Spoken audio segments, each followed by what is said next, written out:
What? I call BS on that.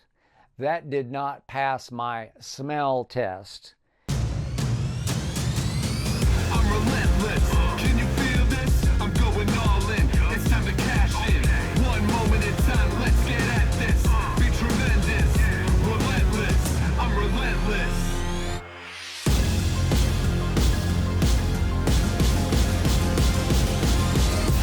Here we go. This is the Skip Bayless Show, episode 117. 117, how time flies. As always, this is the Undisputed. Everything I cannot share with you during the 2.5-hour debate show that is Undisputed. Today, I will tell you how Dan Hurley took the Lakers to school. Today, I will tell you how once upon a time, Mark Cuban thought he had taken me to school.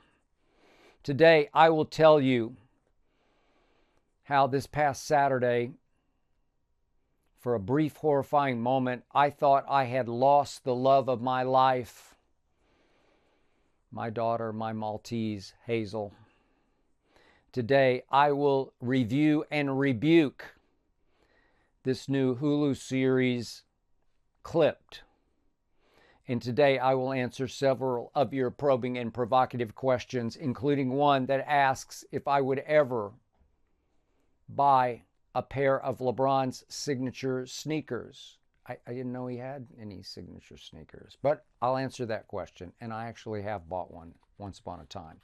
But first up, as always, it is not to be skipped. I have never, ever seen anything quite like what Dan Hurley just pulled off on the Los Angeles Lakers. I mean, to me, in brand name, the Lakers are still the team, the name in the NBA, right up there with the Dallas Cowboys, who are still the team in the NFL, and the New York Yankees, who obviously are still the team in Major League Baseball. And UConn coach, speaking of cons, UConn coach Dan Hurley just took the Lakers to school, just took the Lakers for a ride, just took the Lakers to the cleaners and then to the bank. Dan Hurley just used and abused the Los Angeles freaking Lakers. The Lakers of Magic and Kareem and Shaq and Kobe, and even LeBron and AD, used and abused those Lakers. Somewhere Dr. Jerry Buss has to be spinning in his grave. It has come to this for the Lakers run by his daughter, Jeannie Buss. So let's start from the start, shall we? I still can't believe the Lakers fired Darvin Ham. I like Darvin Ham. Still believe he's a very good pro basketball head coach. Very good. Still looks like a better fit for the Los Angeles Lakers than any candidate I've heard so far that they would consider to replace him. And number two, how could the Lakers fire Darvin Ham with no obvious replacement in place? No plan A or really B or C that I can figure. Why not have somebody lined up already quietly in place to announce at a press conference, I don't know, a couple of days after you fire Darvin Ham? That's how big-time teams do big business, but not the Lakers. So I ask you, what exactly did Darvin Ham do that was so very wrong? I mean, last year, he coached the Lakers all the way to the Western Conference Finals against the eventual champion Denver Nuggets. Not bad. This year, he did coach the Lakers, for what it's worth, to the first ever in-season tournament championship. A banner was raised at the Crypt. Not bad. Then, first round of the playoffs, ran right into those defending champ Nuggets again. And in games 1 and 2 at Denver, the Lakers were right there in the fourth quarter. And the same thing happened that kept happening last year against the same Denver Nuggets in the Western Conference Finals. LeBron just kept coming up smaller and smaller. LeBron, dare I say, choked. LeBron, once again, disappeared. So last year, I brought this up before, not beating the dead horse, just spitting the facts back at you. 4 times, 4 straight fourth quarters against Denver in the Western Conference Finals. Lakers were in position to win all 4 games, and in those 4 combined fourth quarters, LeBron went 7 of 23 and 1 of 10 from 3. And in the final seconds of the closeout game 4 here in LA, LeBron had 2 chances, down 2, to tie the game. This is, again, at home. 2 chances at home to tie the game in the final seconds, and neither shot hit the rim. Was that Darvin Ham's fault? Game 1 this year at Denver, you know what happened. LeBron pouted. He disengaged. He just refused to shoot for much of the fourth quarter until the game was finally completely out of hand. He basically said, okay, if all y'all out there think I can't close against Denver, then let's see if these other guys can do it. It was childish. It was pathetic. Was that Darvin Ham's fault? Game 2, this year's first round of the playoffs at Denver. Final seconds, LeBron wound up with the basketball in his hands, wide open from the three-point line to win the game. It was a veritable free throw. LeBron missed. Don't get me started on whether Michael would have missed or Kobe would have missed, but LeBron missed. Was that Darvin Ham's fault? No, but as I always say, the quote-unquote GOAT, as in LeBron, quote-unquote GOAT, always needs a scapegoat. That's why a lot of established coaches in this league right now would want nothing to do with having to coach LeBron as he approaches age 40. But Darvin Ham was fired. He was scapegoated by LeBron and Anthony Davis. I think both turned on him. Then the mudslinging started, and I started to read that Darvin Ham didn't work hard enough. He didn't put in enough hours. Could have fooled me, but that's what happens. Then a whole month passed as the search ground on for his replacement.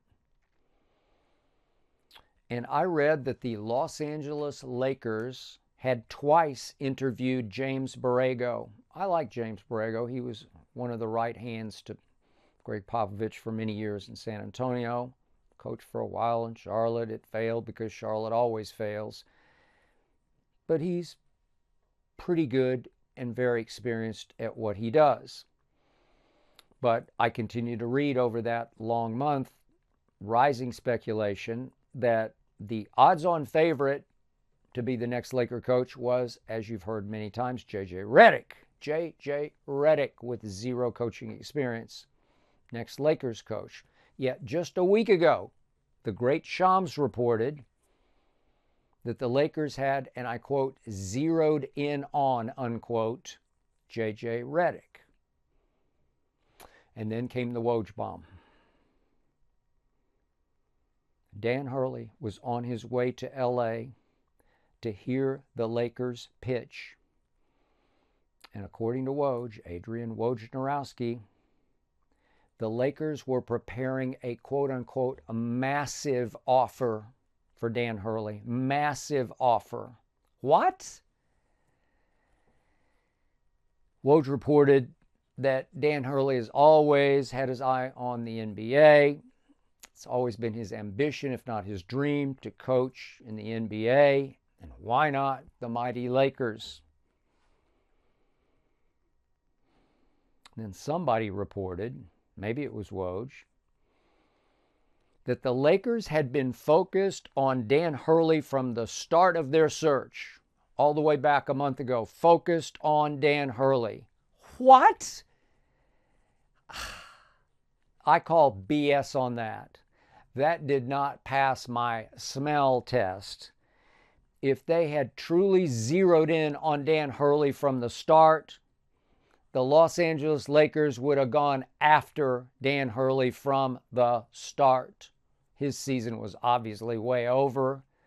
And if they had decided to fire Darvin Ham and hire Dan Hurley from the start, they would have quietly come to some sort of agreement with Dan Hurley, very quietly, very privately, hope to keep it out of the news so that they could announce him a couple of days after Darvin Ham had been fired.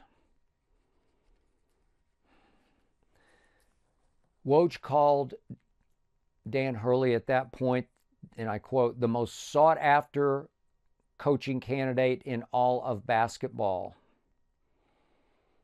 And you're telling me that the Lakers had interviewed James Borrego twice over that time span without even making contact, without even meeting with Dan Hurley? Baloney. Okay, also remember this, the backstory. Woj is close with the Hurley family. He wrote a book that came out back in 2006 called Miracle of St. Anthony. Great book. I did not read it, but I've heard from many people it was great, riveting. It's about the high school basketball dynasty created and coached by Bob Hurley, obviously the father of Bobby Hurley and of Dan Hurley. And in some ways, I'm sure Woj is almost like family to the Hurley family. So as the Lakers search dragged on, Dan Hurley pounced. I'm assuming with some help from Woj. Somebody suddenly made the Lakers aware that Dan Hurley is interested in their vacancy. Apparently, the Lakers at that point, last week, were so nervous about plunging on a completely unproven JJ Redick that they were susceptible. They bit. They swallowed it, hook, line, and sinker. Wait, Dan Hurley, coach of the back-to-back national champs? Woo! Wildly entertaining showman that is Dan Hurley? Sure, we can sell that out here in Hollywood, can't we? Jeannie Buss, Rob Pelinka, her GM, sent a private jet for Hurley and his wife. They met this past Friday out here in Los Angeles. Woj quickly publicized Lakers had offered 6 years and $70 million. Not exactly a massive offer, but a very good one. So did the Hurleys at least stay through Saturday, maybe even into Sunday, to sort of see the LA sights, to maybe scour a few LA neighborhoods to look for a house? No. They flew right back Saturday morning to New York City, so that they could attend the Billy Joel concert at Madison Square Garden on Saturday evening. Dan Hurley showing up there wearing a New York t-shirt. Message intended? Probably so. I mean, he's from Jersey City. He's an East Coast guy. He wants no part of Hollywood. So by Monday, right on schedule, powers that be at UConn announced that it was about to make Dan Hurley the highest paid coach in all of college basketball. Bill Self is scheduled to make $13 million next year. Then it drops down to, I think, 11 over the next 2 or 3 years. But still, 13 next year. Dan Hurley get 13? He just well might. And, of course, Dan Hurley on Monday informed the Lakers he's staying at UConn because he never had the slightest inclination to leave for the Lakers. Lakers got played, and Dan Hurley got paid. This was the equivalent of a masterminded robbery. Dan Hurley robbed the Louvre, the Lakers. Look, at Connecticut, he has a real shot next year of winning a third straight national championship. You have to go back to the great John Wooden out here in LA at UCLA, all the way back to the late 60s, early 70s when he won 6 in a row, but to find 3 in a row. So all of a sudden you're getting in Wooden territory. Could Dan Hurley at UConn on the other coast, the right coast? He's got a top 5 roster coming back next year, and he has total control of that program, total control of that bench, total control of that sideline, total, complete, and utter control at Connecticut. He wanted none of the Lakers. He would have no control of the Lakers. And look, as great a player, as obviously all-time great a player as LeBron James is, as he approaches 40, he's getting harder and harder to coach. You don't take LeBron out of games. You don't manage his minutes. He manages his minutes, and that's fine. He's earned the right to.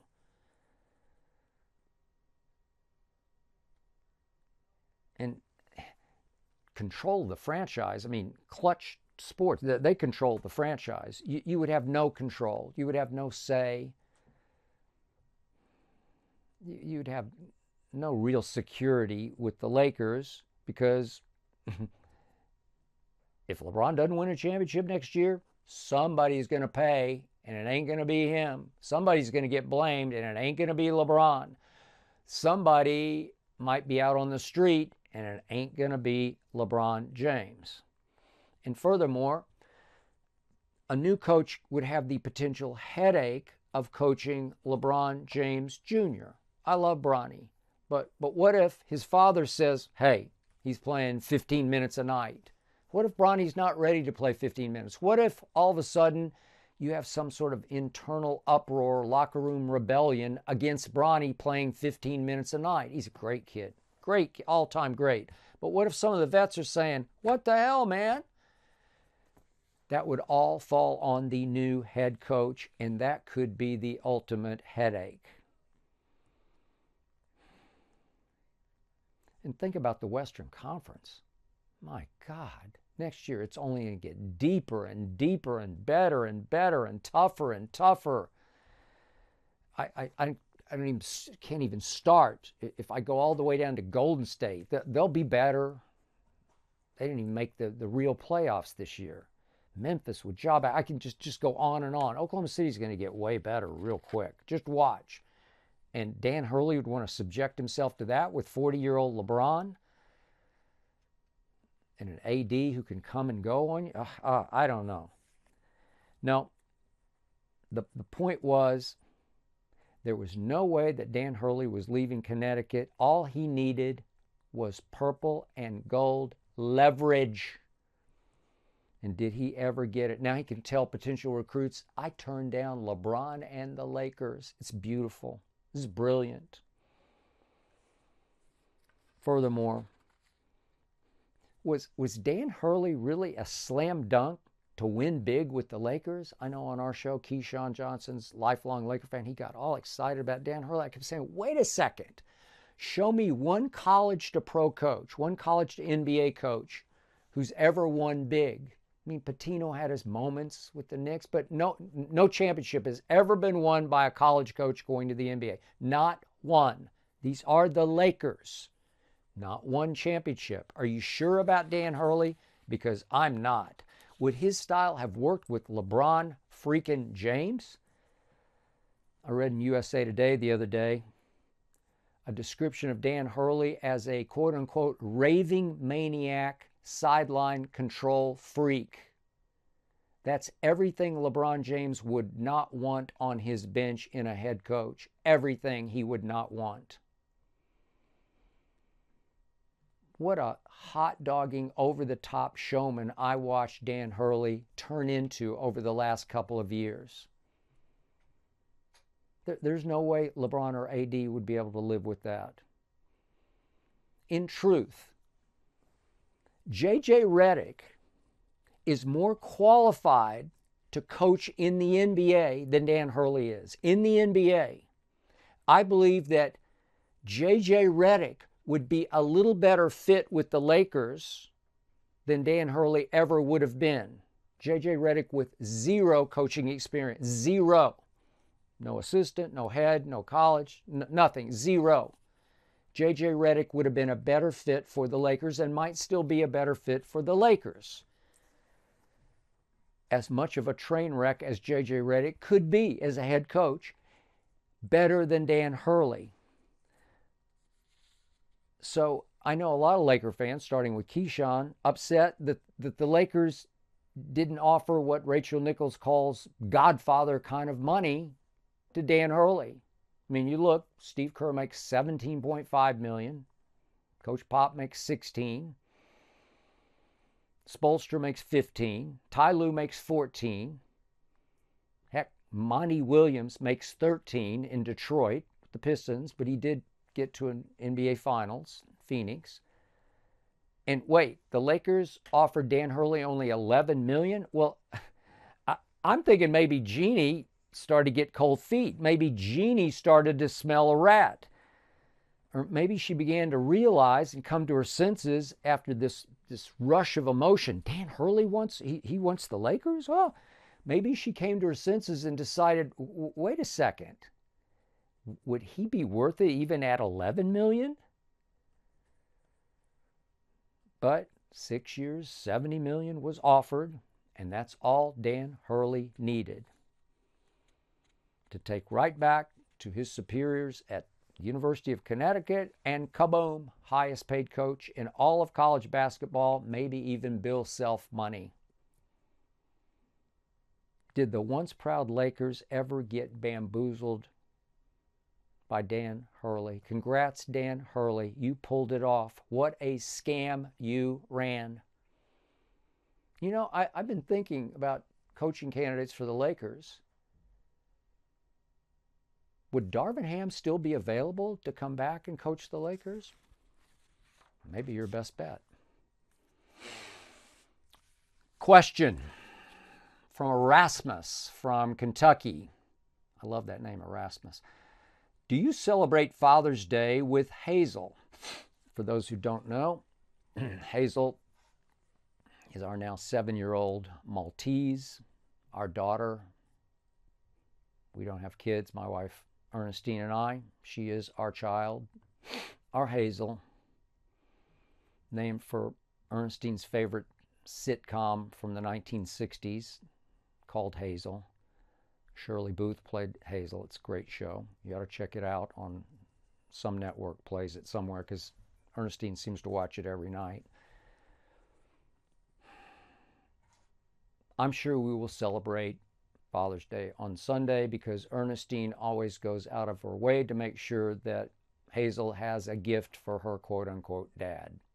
It could be a new ball for dad to throw to Hazel, so it's actually a new toy for Hazel. But I'm sure Ernestine has something up her sleeve for her daughter Hazel. Now, quick story to demonstrate just how much Hazel means to me. A quick and horrifying story from this past Saturday. On Friday night, Ernestine and I tried a new Liam Neeson movie that popped up on, I can't remember, Amazon Prime, I do believe. It might have been Netflix. I think it was Amazon. She loves Liam Neeson. I love Taken. After that, he just keeps doing sort of half-baked Takens. Seems to make one every month. So I tried one based in Ireland called In the Land of Saints and Sinners. Ernestine was pretty hot for it, and I said, okay, let's see what we can see. This was very different from the usual Liam Neeson playing hero movies. He played a very dark character, sort of a heroic villain, if you will, hitman. It was a dark movie.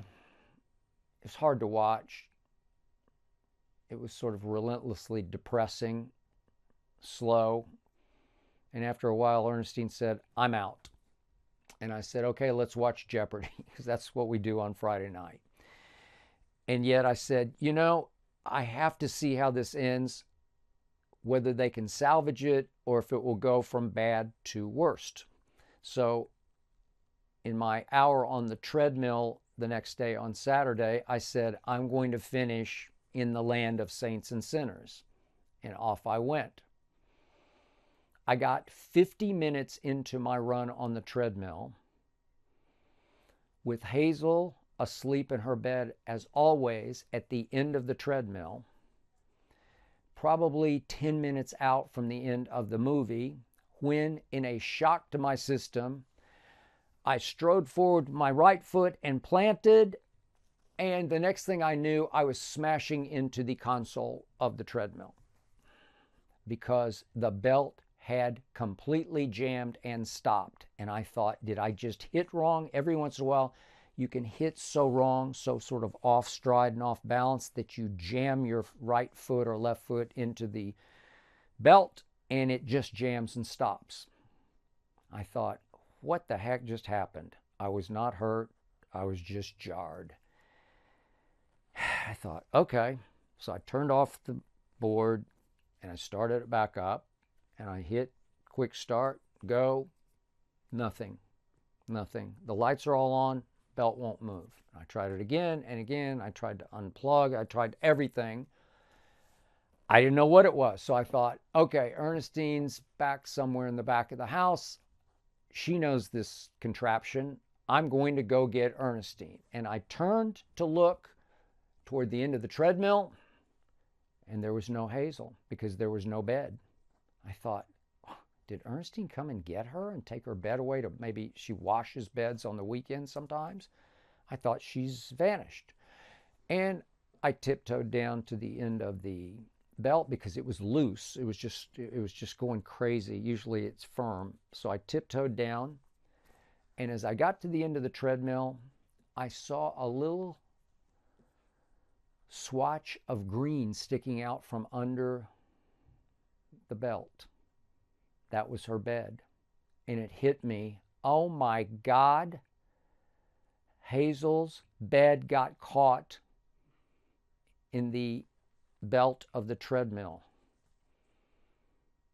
It had sucked up her entire bed and jammed.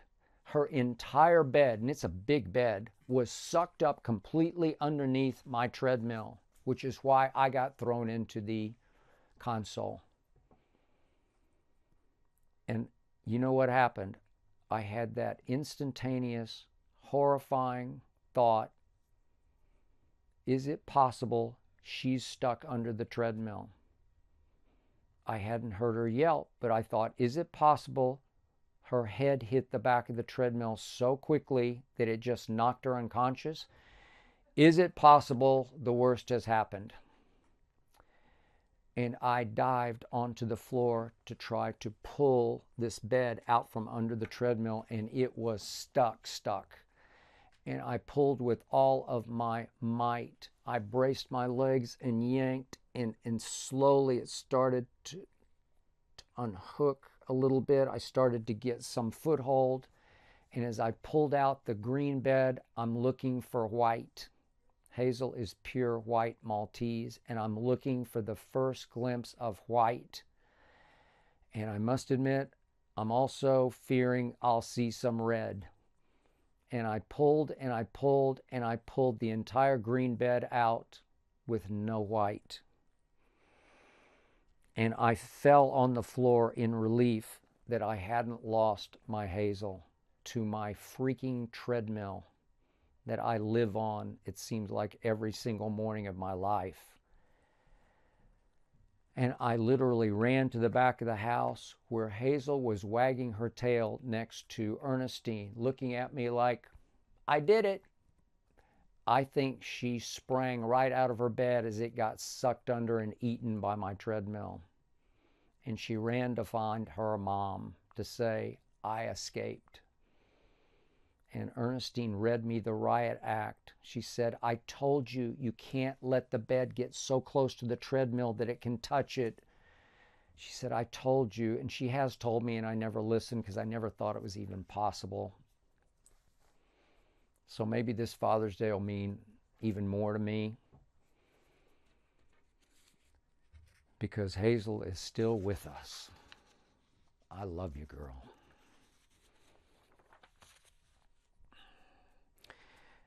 I'm going to admit, it's been very difficult for me rooting for the Dallas Mavericks in the NBA Finals. I did cover and write extensively about the early Mavericks from 1980 to 1995, but those weren't the Mark Cuban Mavericks. Even though he's now sold his majority ownership in the team, he still runs all the basketball operations, still has full control of that. So I still consider these Mavericks Mark Cuban's Mavericks. And I did pick the Mavericks to beat the Celtics in 7 games in Boston because I believed that Luka and Kyrie, the 2 best closers in all of basketball, would find some way to steal one of the first 2 games in Boston, and was I ever wrong? They had their chances in Game 2, as you know, and Luka especially failed miserably in the fourth quarter, did not close a game that was begging to be stolen.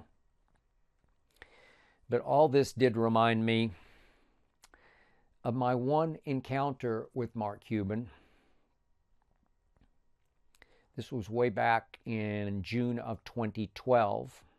I mentioned the story before. I'll give you a few more of the gory details now. Still painful details for me. My show, First Take, was on the road at that point for the first time ever at those finals, LeBron's Heat versus the Oklahoma City Thunder of KD and Russ and James Harden. Man, there's a lot of firepower and a lot of star power in that finals, was there not? Young star power on the part of the Thunder. So we started with Game 1 in my hometown of Oklahoma City in the lobby of the Renaissance Hotel, downtown OKC. My man Stephen A. was stationed around the corner from me. His microphone didn't work for the first half hour of the show. I could hear him shouting, but it wasn't coming into my earpiece because he was not on TV, so I had to talk by myself for the first 30 minutes of the show. Not easy. Try it sometime. Talking to nobody for 30 straight minutes. That's welcome to live TV and welcome to the road, First Take. As Thomas Wolfe once wrote, you can't go home again, and my city was rejecting me on the spot in my first encounter on the road with First Take. But even though the Thunder won Game 1, the Heatles, as they were called, LeBron's Heatles, began to take over that series against the then baby Thunder. They won Game 2 and 3 and 4, and all of a sudden, Game 5 in Miami, where we were, it looked like it could be a closeout game. It suddenly looked like, finally, LeBron could win his first ring in his 3rd finals try, in his, 9th year. And just before Game 5, I was informed that we had somehow booked Mark Cuban for the next day's show. Oh, no, wait a second. We booked Mark Cuban. Okay. LeBron could be winning his first ring. We have a 2-hour show, and we're going to give 15 to 20 minutes to Mark Cuban. That pompous blowhard, at least that's how I saw him from a distance. The pompous blowhard that he can be. And this was before I was the executive producer of First Take, before I had any veto power.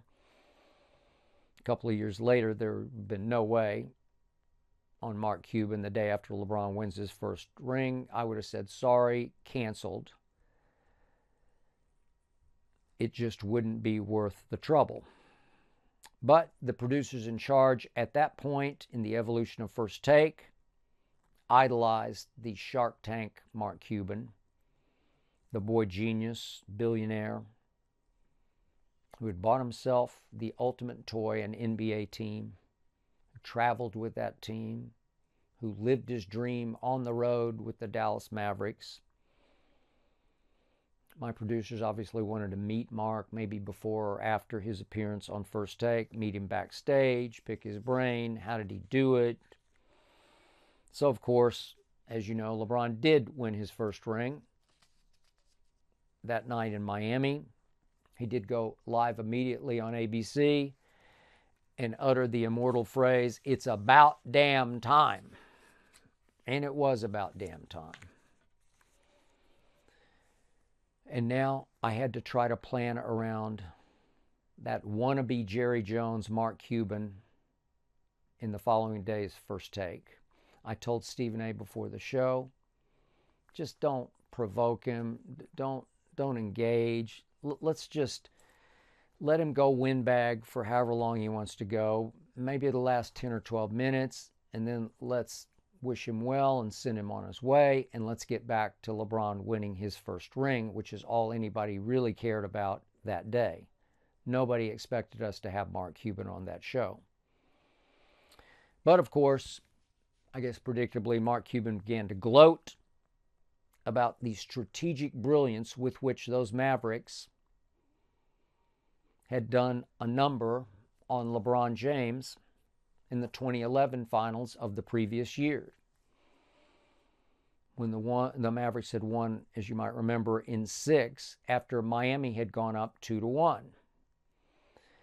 And though I tried to restrain myself, I couldn't really help myself. I had to defend myself a bit, and I told Cuban that the Miami collapse had nothing to do with game plans and everything to do with LeBron's epic meltdown in games 4, 5, and 6.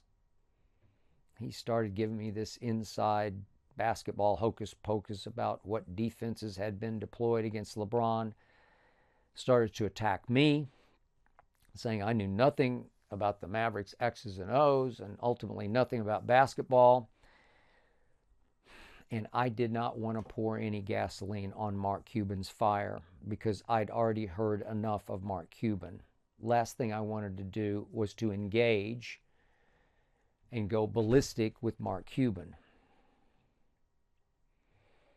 Here I was. Think of the position I was suddenly thrust in. And this is all working in my deepest subconscious.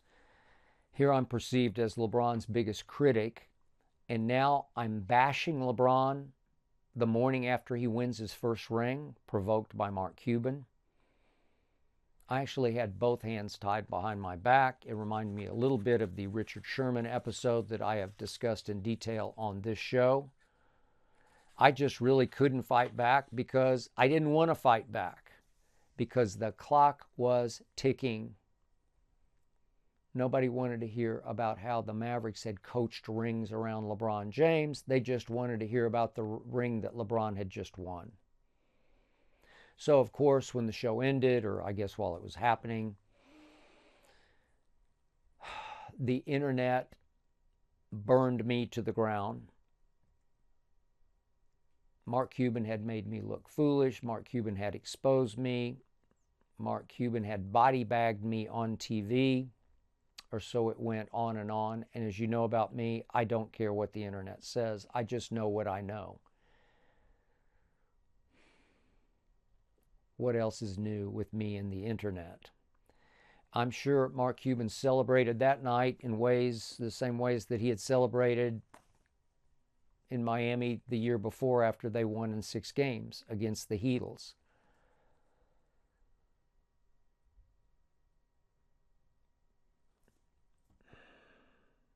And I didn't care. All I know was we got back to doing the show that we wanted to do. And all I know was that I made it clear. I put out all kinds of feelers. I left it as an open invitation to Mark Cuban to come back on First Take. I've done it repeatedly on Undisputed here on FS1. Anywhere, anytime, come back on and let's go at it. Let's talk X and O basketball because I'll talk it with anybody, starting with Mark Cuban, but that was not the time or the place. And by the way, speaking of those games, 4, 5, and 6, all I know for sure is that LeBron disengaged just the way he did in the fourth quarter of Game 1 this year at Denver. All I know is that, let me get the numbers up here. In games 4, 5, and 6, LeBron mostly stood and watched, especially in the fourth quarters of those games. He averaged for those games 15 points. This is LeBron James. He did have 8 rebounds and 8 assists, but 15 points, shooting 2 of 12 from 3 in those 3 games. And ready for this, 4 of 10 from the free throw line. He averaged 5 turnovers per game in those 3 games. And his combined plus minus for those 3 was a minus 41. The chosen one became the frozen one. It didn't have anything to do with any Dallas defense. LeBron's better than that. And yet Mark Cuban tried to sell to our audience what a masterful game plan with which they did in LeBron James. Just stop it. Has it ever been hard for me to root for the team that I did pick to win this year's NBA Finals? Okay, so after I got several texts from several friends asking me if I've seen this new show on Hulu, Clipped, this fictionalized account of the rise and fall, especially the fall of Donald Sterling, the former Clippers owner, I answered all my friends. I said, I just don't like this kind of television. I don't like sports movies that are fictionalized accounts of what really happened because I know too much about what really happened. But I tried it the other day, another treadmill moment.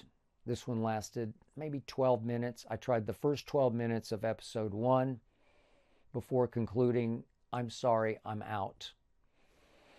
I'm just the wrong one to ask about fictionalized accounts of real sports stories, about humans that I already know. I don't need to watch these things to be entertained because the real stories have already entertained me greatly. Give me documentaries.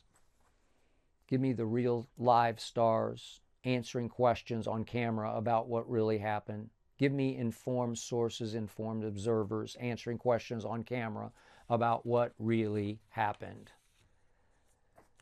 Give me The Last Dance. Inside Michael Jordan's 98 Bulls, a team I did cover.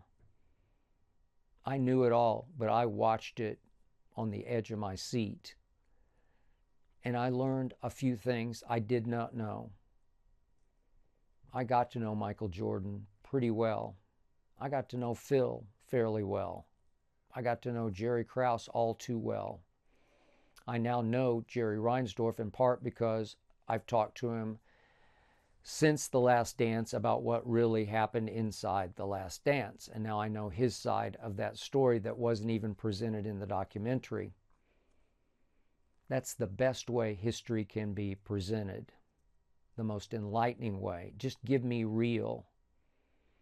Give me the upcoming Netflix documentary on the 90s Cowboys dynasty, for which I'm soon to be interviewed at length. Don't give me winning time. A lot of my friends love winning time.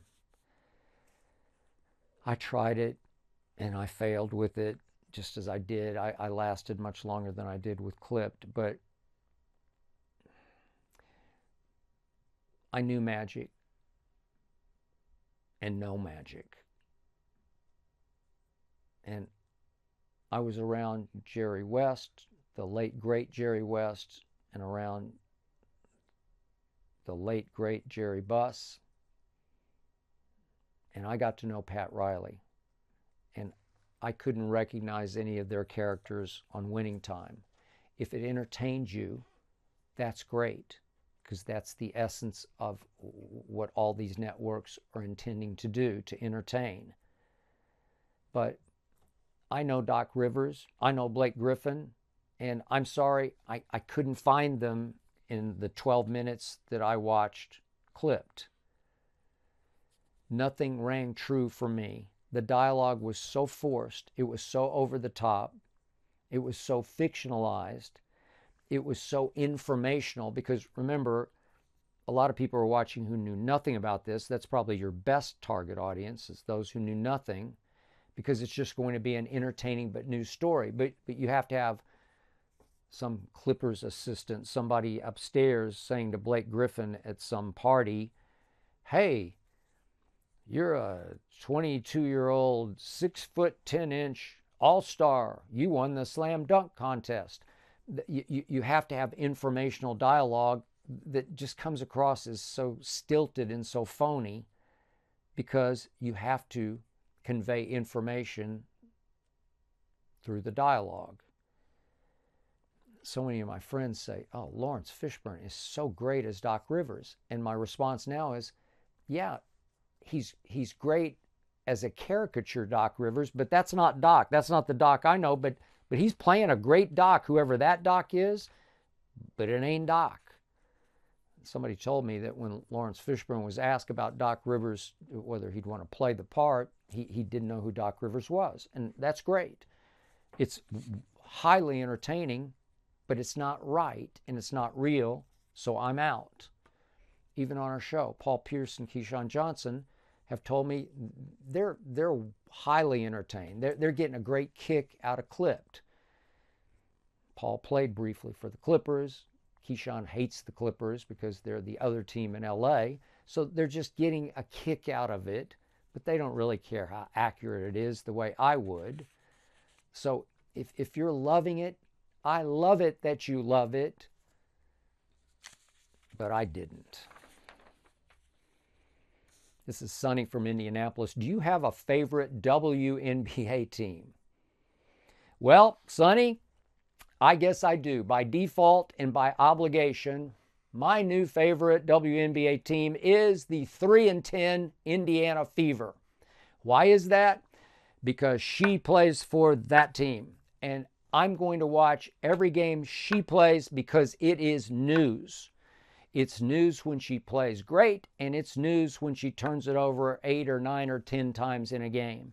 And we are going to do that topic on tomorrow's Undisputed, and I'm going to watch every game from here on involving her, because right now she is it. She is the biggest lightning rod, certainly in the history of women's basketball, and I'm getting to know her teammates, and I'm getting to know her coach. And I'm getting hooked on watching her do extraordinary things. I mean, step back, jump shot, logo threes with a lightning quick release. Do you realize how much strength is required to shoot those shots that she shoots and often makes? I know she hadn't shot it very well from three yet. She did have the game at Washington. I watched the whole game the other night against the Mystics. She had 7 out of 13. I'm going to watch because she's going to do some extraordinary things, and she's going to get bullied and pushed around and overwhelmed, and she's going to lose the ball 8 or 10 times a game. I'm going to watch. So I'm not sure it's my favorite team. It's just the team I won't miss playing. This is Dennis from Los Angeles.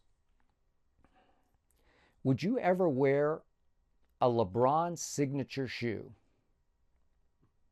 Well, not now, but once upon a time, I did buy what I think was a LeBron signature shoe. This was back in, I want to say 2008. LeBron had lost his first finals in 2007 to my San Antonio Spurs, got swept. Tony Parker was MVP, you might remember. my wife Ernestine and I, who is not yet my wife, but we're walking downtown Manhattan, not downtown, but in Manhattan. We're on 42nd Street, big sneaker store, can't remember the name. We wander in, I see LeBron's signature sneaker, and I think, you know what, I'm going to buy those just for fun, maybe almost for a gag. I thought, I'll find some use for them. And we bought them, and I took them up to Connecticut with me to ESPN, and I can't remember what they look like. I tried before this show to figure out what were they, and I still can't see them because all of LeBron's signature shoes are so forgettable. I mean, if I tell you Jordans, if I say ones, you know exactly. If I say twos, you threes. If I say 11s, you got that, you got that. But I don't know, were these LeBron 8s? I don't know what they were. I have no real memory because they were just so forgettable. But I did wear them on air one time. I think you can find this somewhere on YouTube.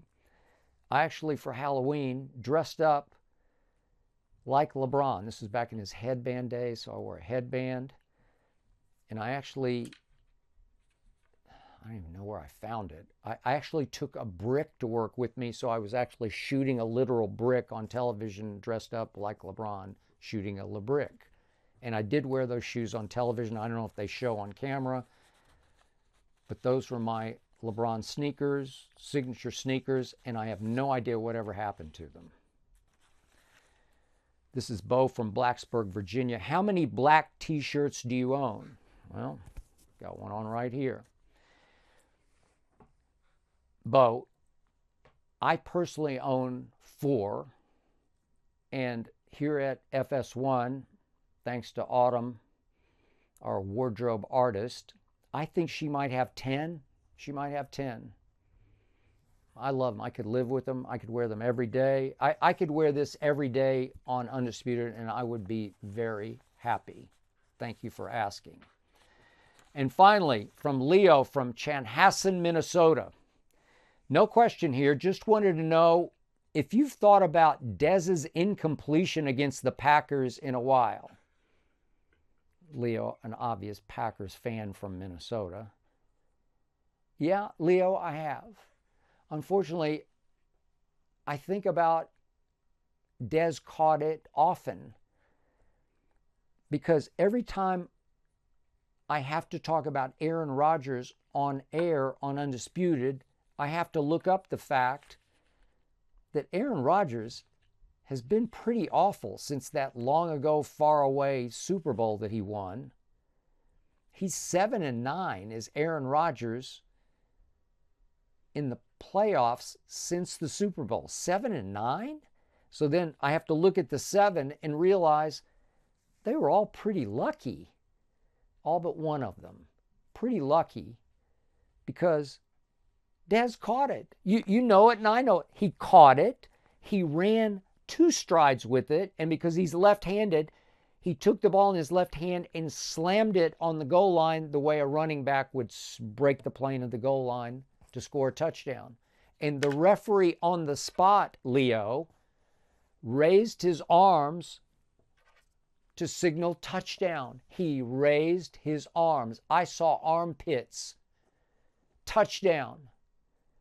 And then of all coaches, Mike McCarthy, then coaching the Packers, it's the only thing he's ever done in his coaching career. He actually challenged and he won.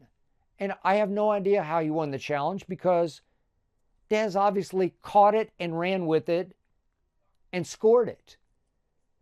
And if that stands, we win. And if we win, we go back to Seattle, where in the regular season we had already beaten the Seahawks in Seattle. And we would have beaten them again in the NFC Championship game, and we would have been in the Super Bowl because Dez caught it. So now, Leo, you have successfully ruined the rest of my day and my night because I'm going to be thinking about this relentlessly until I go to sleep, when I probably won't be able to fall asleep because I'll see flashes of Dez slamming the ball in his left hand across the goal line for a touchdown that would have beaten your Packers. And freaking Aaron Rodgers, who is 7-9 in the postseason since the Super Bowl, featuring the Dez Caught It game, and don't get me started on this, the Mason Crossbar game, in which somehow Mason Crossbar made intergalactic field goals from 51 yards and 55 yards to beat my Cowboys at home when they had the 1 seed in the postseason and had roared all the way back to tie the score late until Mason Crossbar hit the game winner, which off his foot looked like he had duck hooked it out of bounds, and the hand of God came down through the roof of Jerry World and moved the football back in just inside the left upright for the game-winning field goal. I've never seen anything like it before. There's some voodoo going on here. I don't know. Maybe Aaron went to Chile and got some witch doctor. I don't know what he did, but something was going on here, and I will think about that the rest of my born days. That is it for episode 117. Thank you for listening and or watching. Thanks to Jonathan Berger and his all-pro team for making this show go. Thanks to Tyler Korn for producing. And please remember, Undisputed, every weekday, 9:30 to noon Eastern, the Skip Bayless Show, every week.